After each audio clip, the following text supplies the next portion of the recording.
मैं हूं आपकी श्रद्धा दीदी और आज की वीडियो में हम बात करने वाले हैं कि बीटेक या बीई की 4 साल की डिग्री करने के बाद क्या क्या डिफरेंट करियर ऑप्शंस हैं जो हमारे पास होते हैं।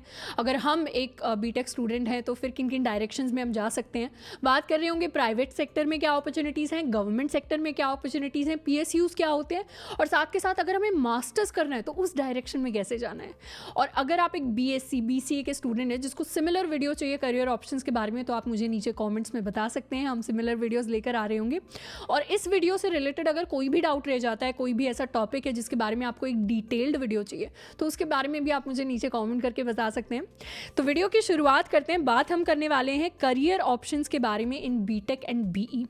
अब इसमें जो डिफरेंट चीज़ें हम डिस्कस करेंगे उसमें है हमारे प्राइवेट जॉब्स क्या क्या होते हैं, गवर्नमेंट जॉब्स क्या क्या होते हैं, PSUs और ऑप्शंस में मास्टर्स के लिए हम डिस्कस करेंगे MTech MS ME किन स्टूडेंट्स को करना चाहिए, MBA करने का क्या प्रोसेस रहता है। सबसे पहले बात करें अगर प्राइवेट जॉब्स की, तो जब भी इंजीनियरिंग के जॉब्स की हम बात करते हैं प्राइवेट सेक्टर में उनको हम 3 कैटेगरीज में डिवाइड कर सकते हैं। सबसे पहली आती है हमारी टेक्निकल कैटेगरी। टेक्निकल कैटेगरी के अंदर भी अपनी सब कैटेगरीज होती हैं। फिर आती है हमारी नॉन टेक्निकल कैटेगरी और फिर आती है हमारी कोर कैटेगरी। बात करें अगर टेक्निकल कैटेगरीज की तो इसमें सॉफ्टवेयर इंजीनियरिंग से रिलेटेड, डेटा साइंस से रिलेटेड, QA टेस्टिंग से रिलेटेड बहुत सारे हमारे टेक्निकल जॉब्स होते हैं।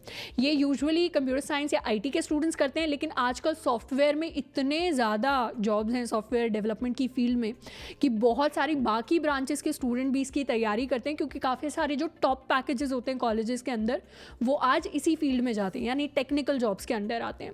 अब टेक्निकल जॉब्स में आप एक डेटा साइंटिस्ट भी बन सकते हैं, आप एक QA इंजीनियर भी बन सकते हैं, पर सबसे जो पॉपुलर फील्ड है वो है सॉफ्टवेयर इंजीनियरिंग की। सॉफ्टवेयर इंजीनियरिंग की बात करें तो उसमें 2 टाइप की कंपनी होती है। एक होती है हमारी प्रोडक्ट बेस्ड कंपनी, एक होती है हमारी service based company. Product based companies वो होती हैं जो एक्चुअली प्रोडक्ट को बिल्ड करने का काम करती हैं, और सर्विस बेस्ड कंपनीज वो होती हैं जो ऑलरेडी बिल्ट प्रोडक्ट के ऊपर डिफरेंट चीज़ें कर रही होती हैं, या तो क्लाइंट को उस प्रोडक्ट को यूज़ कैसे करना है उस पर काम करना है, उस प्रोडक्ट को इम्प्रूव करना, उस तरीके का जो काम चलता है। अब या तो आप प्रोडक्ट इंजीनियर बन सकते हैं या फिर आप सर्विस इंजीनियर बन सकते हैं इन कंपनीज के अंदर जाकर। दोनों ही काफ़ी पॉपुलर ऑप्शंस हैं, दोनों में ही आपके अच्छे पैकेजेस लग सकते हैं, पर यूजुअली प्रोडक्ट बेस्ड कंपनीज के जो पैकेजेस होते हैं वो हायर होते हैं as compared to service based companies. Product based companies में हमारी कंपनीज आ जाती हैं जैसे गूगल हो गई, माइक्रोसॉफ्ट हो गई, गोल्डमैन सैक्स होगी, अडोबी होगी। और सर्विस बेस्ड कंपनीज में TCS, इन्फोसिस, विप्रो, टेक महिंद्रा जैसी हमारी कंपनीज आ जाती हैं। जो प्रोडक्ट बेस्ड कंपनीज होते हैं उनके जो एवरेज पैकेजेस होते हैं वो काफ़ी हाई एंड पे रहते हैं, जैसे मिनिमम आपका 7-8 LPA से शुरू होता है और मैक्सिमम आपका आजकल 40-50 LPA तक जाता है। एंड इनफैक्ट जब हम फॉरेन प्लेसमेंट्स में करोड़ों के पैकेजेस की बात सुनते हैं वो मोस्ट ऑफ द टाइम हमारी प्रोडक्ट बेस्ड कंपनीज होती हैं। सर्विस बेस्ड कंपनीज के अंदर पैकेजेस प्रोडक्ट बेस्ड से हल्के से कम होते हैं। They usually start from 2 LPA और हमारे 6-7 कुछ केसेस में 12 तक भी चले जाते हैं। तो डिपेंड करता है कि कंपनी के अंदर आप कौन सी पोस्ट के लिए सिलेक्ट हुए हैं। अब प्रोडक्ट बेस्ड कंपनीज के जो इंटरव्यू राउंड्स होते हैं वो मोस्टली डेटा स्ट्रक्चर्स, एल्गोरिथम या कंप्यूटर रिलेटेड रहते हैं, जबकि सर्विस बेस्ड में हमारे डेटा स्ट्रक्चर रिलेटेड कुछ राउंड्स होते हैं पर उसमें थोड़े से ईजियर एंड पर आते हैं, पर मोस्टली जो राउंड्स होते हैं वो एप्टीट्यूड रिलेटेड होते हैं। तो अगर आप सर्विस बेस्ड की तैयारी कर रहे हैं तो एप्टीट्यूड पर ज़्यादा फोकस करें, प्रोडक्ट बेस्ड की तैयारी कर रहे हैं तो अपने प्रोग्रामिंग या डेटा स्ट्रक्चर्स एंड एल्गोरिथम्स को बहुत ज़्यादा इंप्रूव करना है। सेकेंड जिसकी बात करेंगे वो है हमारी non tech category. Non tech के अंदर यूजुअली जो कंपनीज हायर करती हैं जैसे KPMG हो गई या फिर हमारी बेन एंड कंपनी होगी, EY हो गई, ये कंसल्टिंग या मैनेजमेंट प्रोफाइल्स के लिए हायर करती हैं, यानी ऐसे स्टूडेंट्स जो कंसल्टिंग से या क्लाइंट से इंटरैक्ट करने में इंटरेस्टेड हैं, चीज़ें मैनेज करने में इंटरेस्टेड हैं। इसके लिए प्राइमरीली सबसे बड़ी चीज़ जो चाहिए हमें नॉन टेक जॉब्स के लिए वो है गुड कम्युनिकेशन स्किल्स, क्योंकि ये हाईली क्लाइंट फेसिंग जॉब है जिसमें आपको क्लाइंट से बात बहुत ज़्यादा करनी पड़ेगी, तो आपको एक इंप्रेसिव पर्सनैलिटी रखनी पड़ती है। इसीलिए अगर आपके कम्युनिकेशन स्किल्स हैं तो डेफिनेटली आपके यहाँ पर प्लस पॉइंट्स जुड़ेंगे। सेकेंडली आपके रेज्यूमे में मैनेजमेंट से रिलेटेड, जैसे आप किसी सोसाइटी में आपने कोई पोस्ट होल्ड की हो या फिर अपने कॉलेज के आपके जो फेस्ट करवाया उसमें आपने कोई काम किया हो, वो चीज़ें अगर भरी होंगी तो वो इंप्रेसिव लगेगा रिक्रूटर को। तीसरी जो टाइप ऑफ कंपनीज होती हैं वो होती है हमारी कोर कंपनीज। कोर कंपनीज जैसे मैकेनिकल इंजीनियरिंग अगर आप कर रहे हैं और कॉलेज के अंदर आई है निसान, तो निसान प्लेसमेंट के लिए कह सकती है कॉलेज को कि मुझे तो सिर्फ मैकेनिकल इंजीनियर्स को ही हायर करना है, मुझे कंप्यूटर साइंस IT वाले नहीं चाहिए, मुझे सिविल इंजीनियर इलेक्ट्रॉनिक्स नहीं चाहिए। तो उसको हम एक कोर कंपनी कहेंगे जो स्पेसिफिकली अपनी ही ब्रांच के लिए रिक्रूट करने आई है। ऐसे फैशन टेक्नोलॉजीज़ में भी बहुत सारी कंपनीज होती हैं, एग्रीकल्चर में बहुत सारी कंपनीज होती हैं।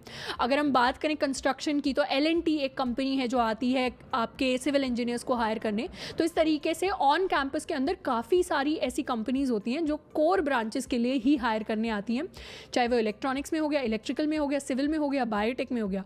तो आपको अगर अपनी ही ब्रांच की पढ़ाई करना अच्छा लगता है तो उसमें आप बेटर हो सकते हैं। एंड डेफिनेटली फिर कोर में जो कंपनीज आ रही होंगी उसके लिए आप अप्लाई करिए एंड उसके अंदर आप जा सकते हैं। अब यूजुअली जो रहती है कोर के लिए जो कंपनीज आती हैं और नॉन टेक के लिए जो कंपनीज आती हैं, इनकी अमाउंट कम होती है, जबकि टेक के लिए आने वाली कंपनीज की अमाउंट ज़्यादा होती है। इसीलिए मोस्टली स्टूडेंट्स बाकी ब्रांचेस में होते हुए भी टेक की तैयारी करते हैं। सेकेंड ऑप्शन की अगर बात करें तो वो है हमारा गवर्नमेंट जॉब्स। अब बीटेक और बीई करने के बाद काफ़ी सारे स्टूडेंट्स एस्पायर करते हैं कि वो गवर्नमेंट जॉब कर रहे होंगे कोई बहुत ही अच्छा सा। तो उसके लिए students usually second year third year से अपनी तैयारी शुरू करते हैं और ग्रेजुएशन के डायरेक्टली बाद ही वो एग्ज़ाम अपना दे देते हैं। अब इसमें जो सबसे पॉपुलर ऑप्शन रहता है वो होता है यूपीएससी का, जिसको करने के बाद लोगों का ड्रीम होता है कि वो आईएएस आईपीएस जैसे जॉब्स जो हैं उनको निकाल लें। इसके अलावा एसएससी सीजीएल भी आप कर सकते हैं अगर आप इंस्पेक्टर सब इंस्पेक्टर जैसी पोस्ट के लिए अप्लाई करना चाहते हैं तो। उसके बाद स्टेट पीसीएस भी होते हैं। पब्लिक सेक्टर बैंक के भी आप एग्ज़ाम दे सकते हैं, जैसे आईबीपीएस नाम का एग्ज़ाम हो गया है। एसबीआई बैंक अपना एग्ज़ाम कंडक्ट कराता है अगर आपको बैंक पीओ बैंक एसओ जैसी जॉब्स के लिए जाना है तो। उसके बाद एग्जीक्यूटिव इंजीनियर या असिस्टेंट इंजीनियर जैसी भी पोस्ट गवर्नमेंट में एग्जिस्ट करती हैं। जैसे कोई अगर मान लो पुल बनना है, सड़क बननी है, तो उसके लिए हम सुनते हैं कि जूनियर इंजीनियर आएंगे वो हैंडल करेंगे। तो उस तरीके की काफ़ी सारी पोस्ट होती हैं जो गवर्नमेंट के अंदर एग्जिस्ट करती हैं, जो रेप्यूटेड होती है, गुड पैकेजेस जिनके होते हैं, तो उनके लिए हम अप्लाई कर सकते हैं। साथ के साथ अगर हमारा रिसर्च में डेवलपमेंट में इंटरेस्ट है तो हम साइंटिस्ट भी बन सकते हैं इसरो जैसी ऑर्गेनाइजेशंस में या डीआरडीओ जैसी ऑर्गेनाइजेशंस पे। अब इसरो के ऊपर ऑलरेडी एक वीडियो बनाया हुआ है कि कैसे वहाँ पर जाकर हम ज्वाइन कर सकते हैं, क्या क्या एलिजिबिलिटी रहती है। डीआरडीओ के ऊपर भी इंटर्नशिप से रिलेटेड एक वीडियो बनाया हुआ है, तो उसको जाकर हम ज़रूर एक्सप्लोर कर सकते हैं। इसके बाद बात करें अगर पीएसयूज़ की, तो पीएसयूज़ क्या होते हैं? पीएसयूज़ होते हैं पब्लिक सेक्टर अंडरटेकिंग। ये वो कंपनीज होती है जिसमें 51% शेयर गवर्नमेंट का होता है और 49% शेयर प्राइवेट कंपनीज का होता है। यानी मेजॉरिटी जो होल्ड करती है वो गवर्नमेंट होल्ड करती है यहाँ पर शेयर। तो वो गवर्नमेंट रेगुलेटेड होते हैं थोड़े से, और यहाँ पर काम करने के बाद आपको गवर्नमेंट के भी फायदे मिल रहे होते हैं, प्राइवेट के भी फायदे मिल रहे होते हैं। इंडिया के अंदर 250 से ऊपर पीएसयूज़ अवेलेबल हैं। ये बहुत सारी कैटेगरीज में है, जैसे आपका ट्रांसपोर्टेशन में पीएसयूज़ होंगे, बैंकिंग सेक्टर में पीएसयूज़ होंगे, इसके अलावा हॉस्पिटल्स में, फार्मास्यूटिकल्स में, काफ़ी इंश्योरेंस के अंदर भी, हमारे काफ़ी डिफरेंट सेक्टर्स के अंदर पीएसयूज़ होते हैं। अब यहाँ पर एक पूरी की पूरी लिस्ट दे दी गई है पीएसयूज़ की। इसके अलावा भी बहुत सारे होते हैं। आप इनकी इंडिविजुअल वेबसाइट पर जाकर सर्च कर सकते हैं गूगल के ऊपर, इनमें जो जो वैकेंसीज निकली हैं उनकी एलिजिबिलिटी क्या है, कि आपकी ब्रांच आपको एलिजिबल बनाती है, कि आपके मार्क्स आपको एलिजिबल बनाते हैं, टेस्ट कौन सा ये कंडक्ट कराएंगे, उनके बारे में आप इंडिविजुअली जाकर देख सकते हैं कि कौन सा आपके लिए सूटेबल है और कौन सा नहीं है। पीएसयूज़ जो होते हैं on campus mostly reputed colleges के अंदर आते हैं, जैसे हमारे आईआईटीज़ हो गए, उनके अंदर कभी कभी रिक्रूट करने आते हैं, पर मोस्टली पीएसयूज़ के अंदर जो रिक्रूटमेंट होता है वो ऑफ कैंपस रहता है और उसके लिए एक एग्जाम देना पड़ता है जिसका नाम होता है गेट का एग्जाम। तो गेट का अगर आपने एग्जाम दिया और आपको मास्टर्स नहीं करनी तो उस एग्जाम का आप जो स्कोर है वो पीएसयूज़ में जाने के लिए यूज़ कर सकते हैं। स्कोर के बेसिस पे आपको शॉर्टलिस्ट किया जाएगा, आपके इंटरव्यूज़ होंगे, आपके रिटन टेस्ट हो सकते हैं और उसके बाद आपको एक हाई पेइंग बहुत अच्छी जॉब मिलती है। एंड मोस्टली ये जॉब जो है आपकी कोर ब्रांच से रिलेटेड भी होती है, तो ऐसा नहीं है कि आपको अलग से जाकर कहीं से तैयारी करनी पड़ेगी। तो जो आप कोर ब्रांच में पढ़ रहे थे उसी डायरेक्शन में हमें आगे जाना है, तो PSUs is a really good option. इसके बाद बात करें अगर मास्टर्स की, तो काफ़ी सारे स्टूडेंट्स होते हैं जिनको इमीडिएटली बीटेक बीई के बाद जॉब नहीं करनी, उनको मास्टर्स में जाना है या मास्टर्स के बाद टीचिंग या रिसर्च की अपॉर्चुनिटीज ज़्यादा एक्सप्लोर करनी है। तो उनके लिए जो ऑप्शंस है इसमें सबसे पहला है हमारा एमएस इंडिया के अंदर आईआईटीज़ भी कंडक्ट कराती हैं। साथ के साथ मोस्टली जब भी 1-to-1 किसी भी दोस्त के साथ, किसी भी टीचर के साथ एमएस की जब बात हो रही होती है ना, तो एमएस की बात होती है फॉरेन में जाकर मास्टर्स करने की। तो यूएस यूके जैसी कंट्रीज़ में यूजुअली स्टूडेंट्स जाकर मास्टर करते हैं। अब ये जो मास्टर्स होती है इसका प्राइस हाई एंड पे थोड़ा सा जाता है। अगर आप लिविंग लिविंग एक्सपेंसेस भी कैलकुलेट करें अगर बाहर रहने के, तो वो 1 CR को वो फिगर टच कर ही रहा होता है। अब इसके लिए जो एग्ज़ाम देना होता है वो होता है हमारा GRE, साथ में टोफल का भी एग्ज़ाम होता है। इंग्लिश स्पीकिंग कंट्रीज़ के लिए बहुत सारे कॉलेजेस अलग से टोफल का एग्ज़ाम मांगते हैं या कोई और ऐसा इंग्लिश एलिजिबिलिटी वाला एग्ज़ाम मांगते हैं जिसमें आपको बताना पड़ता है कि आपको ठीक ठाक इंग्लिश आती है वहाँ पर रहने और कम्युनिकेट करने लायक। MS हमारी 2 साल की डिग्री होती है, जिसके बाद काफ़ी सारे जॉब अपॉर्चुनिटीज़ हमारे पास अवेलेबल होते हैं। काफ़ी सारे स्टूडेंट्स क्या करते हैं, अगर उनका BTech के टाइम पर कॉलेज इतना अच्छा नहीं है जो ऑन कैंपस प्लेसमेंट अच्छे से लगवा दे, तो वो क्या करते हैं, अच्छे कॉलेज से मास्टर्स करने जाते हैं, फिर चाहे वो MS हो, MTech हो, एंड उसके बाद वहाँ पर वो अच्छी प्लेसमेंट लेने की कोशिश करते हैं। तो वो भी एक काफ़ी अच्छा रास्ता है अगर आपको लगता है कि ऑन कैंपस ही आपके लिए ज़्यादा सूटेबल है और आप BTech के बाद आपको मास्टर्स के बाद जाकर अच्छी जॉब्स लेनी है। तो सेकेंड ऑप्शन है हमारे पास MTech का। MTech के लिए जो एग्ज़ाम होता है वो होता है हमारा गेट एग्ज़ाम। बाकी कुछ और एग्ज़ाम्स भी होते हैं पर सबसे पॉपुलर गेट रहता है इंडिया के अंदर। अब गेट एग्ज़ाम के ना बहुत सारे फ़ायदे हैं। गेट एग्ज़ाम से एक तो क्योंकि कोर ब्रांच का ही आपको सिलेबस पढ़ना पड़ता है, अपनी ही ब्रांच का, तो आपके कॉलेज में भी नंबर सुधर जाते हैं। दूसरा, आप PSUs में अप्लाई कर सकते हैं। और तीसरा, अगर आपको MTech करनी है तो उसके अंदर आपका स्कोर अच्छा है तो अच्छे कॉलेजेस में हो जाता है। गेट के बाद अगर आप अच्छे अच्छे कॉलेजेस में जाते हैं तो वहाँ की जो ऑन कैंपस प्लेसमेंट होगी, अच्छी कंपनीज जो आ रही होंगी, ह्यूज पैकेजेस जो होंगे, उनका आपको फ़ायदा मिल रहा होगा। इसके अलावा अगर आपका इंटरेस्ट है रिसर्च में, आपका इंटरेस्ट है टीचिंग डायरेक्शन में जाने का, तो उस डायरेक्शन में भी आप इसके थ्रू जा सकते हैं। MTech जो है हमारी 2 से 3 साल की होती है, कहीं कहीं 2 साल की होती है, कहीं कहीं 3 साल की होती है, जिसमें 1.5 साल हमारा एकेडमिक्स का होता है, 1.5 साल हमारा रिसर्च का होता है। इसके अलावा हमारा होता है ME का एग्ज़ाम, यानी मास्टर्स ऑफ इंजीनियरिंग। इसके लिए भी हमें गेट देना पड़ता है और बाकी कुछ कुछ एग्जाम्स भी होते हैं जिनके थ्रू हम ME कर सकते हैं, पर मोस्ट पॉपुलर इसमें भी गेट है। अब मास्टर्स इन इंजीनियरिंग जो है ये हमारी 2 साल की डिग्री होती है। इसके बाद भी मतलब MTech जो है और ME जो है ऑलमोस्ट इक्वल हैं। अब कॉलेज टू कॉलेज डिपेंड करता है कि किस तरीके का सिलेबस है, वहाँ की ऑन कैंपस प्लेसमेंट कैसी है। और एक एडवाइस उन स्टूडेंट्स के लिए जो मास्टर्स के लिए जाने का प्लान करें कि जब भी आप मास्टर्स कर रहे हैं ना, तो उसको बैचलर्स से थोड़ा सा और सीरियसली लेना है, क्योंकि हम और ईयर्स डेडिकेट कर रहे हैं अपनी पढ़ाई के लिए। और वहाँ पर जाकर कोशिश करनी है कि अगर हमें प्लेसमेंट वाली डायरेक्शन में ही जाना है तो एक अच्छी प्लेसमेंट लेकर जाएं। और मास्टर्स अगर कर रहे हैं तो कोशिश करें कि बेस्ट कॉलेज के अंदर से कर रहे हो। अब वो स्टूडेंट्स जिनको रिसर्च या अकेडमिक डायरेक्शन में जाना है, टीचिंग की डायरेक्शन में, उनके लिए BTech या BE करने के बाद डायरेक्ट PhD का भी ऑप्शन होता है। इनफैक्ट मेरा खुद का एक क्लासमेट है जो अभी US की किसी बहुत अच्छी, शायद स्टैनफोर्ड या किसी बहुत अच्छी यूनिवर्सिटी से अभी डायरेक्टली PhD कर रहा है BTech करने के बाद। उसके पास जो ब्रांच थी वो थी इलेक्ट्रॉनिक्स।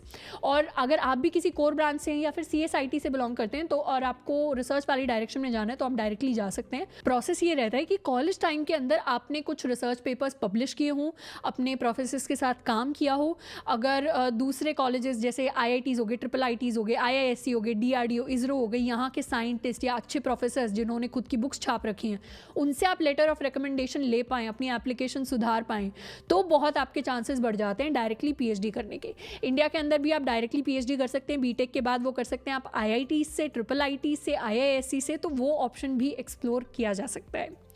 लास्ट अगर हम बात करें तो वो है हमारा MBA या PGDM की डिग्री। MBA की डिग्री जो है काफ़ी सारे स्टूडेंट्स यूज़ करते हैं जिनको ना मैनेजमेंट की डायरेक्शन में जाना है। तो काफ़ी सारे इंजीनियर्स भी होते हैं जो 2 साल सॉफ्टवेयर इंजीनियरिंग कर लेंगे, फिर CAT का एग्जाम दे देंगे, फिर उसके बाद MBA कर लेंगे, फिर मैनेजमेंट पोजीशंस पे आ जाएंगे सेम कंपनीज़ में। ये एक तो करियर में आगे बढ़ने का तरीका भी होता है, और वो स्टूडेंट्स जिनको जाना ही मैनेजमेंट में, उनके लिए भी एक आगे स्टेपिंग स्टोन हो जाता है उनके करियर में। इसके लिए जो एग्ज़ाम देना पड़ता है वो है CAT का एग्ज़ाम। और जो टॉप इंस्टीट्यूट्स हमारा MBA कराते हैं वो है IIM ABC, यानी अहमदाबाद, बैंगलोर, कलकत्ता। इसके अलावा FMS भी एक काफ़ी अच्छा कॉलेज है। हमारा XLRI या इंडियन स्कूल ऑफ बिजनेस भी काफ़ी अच्छा कॉलेज है जहाँ की MBA रेप्यूटेड मानी जाती है।